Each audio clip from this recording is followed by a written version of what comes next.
Shri Radha Gita press Gorakhpur द्वारा प्रकाशित पुस्तक साधन सुधा निधि से ली गई कहानी दूसरे का कल्याण कौन कर सकता है। एक राजा था। उसने सुना कि राजा परीक्षित ने भागवत की कथा सुनी तो उनका कल्याण हो गया। राजा के मन में आया कि अगर मैं भी भागवत की कथा सुन लूँ तो मेरा भी कल्याण हो जाएगा। ऐसा विचार करके राजा ने एक पंडित जी से बात की। पंडित जी भागवत सुनाने के लिए तैयार हो गए। निश्चित समय पर भागवत कथा आरंभ हुई। 7 दिन बीतने पर कथा समाप्त हुई।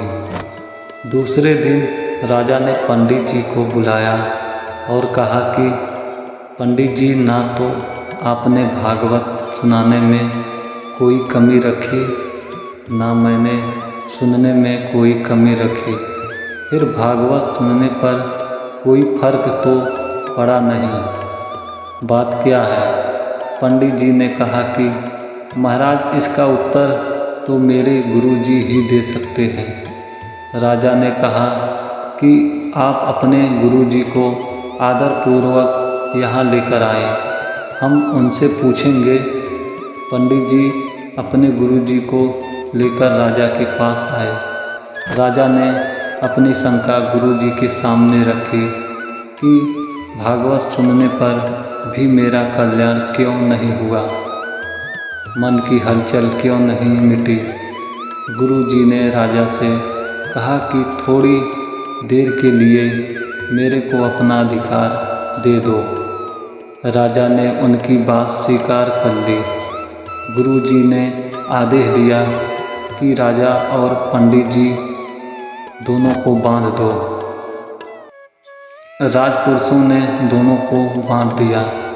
अब गुरुजी ने पंडित जी से कहा कि तुम राजा को खोल दो।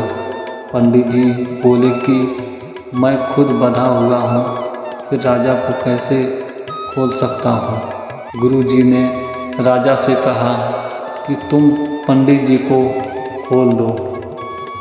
राजा ने भी यही उत्तर दिया कि मैं खुद बंधा हूँ, पंडित जी को कैसे खोलूं।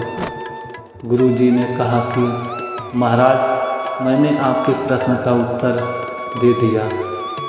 राजा ने कहा, मैं समझा नहीं। गुरुजी बोले, जैसे खुद बंधा हुआ आदमी दूसरे को नहीं खोल सकता, ऐसे ही जो खुद बंधन में पड़ा है वह दूसरे को बंधन मुक्त कैसे कर सकता है, दूसरे का कल्याण कैसे कर सकता है।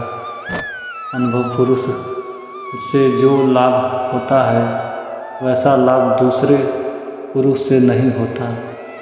इसलिए अनुभवी पुरुष की वाणी के अनुसार ही अपना जीवन बनाना चाहिए। कैसी लगी वीडियो हमारी कमेंट करके ज़रूर बताएं। श्री राधे राधे।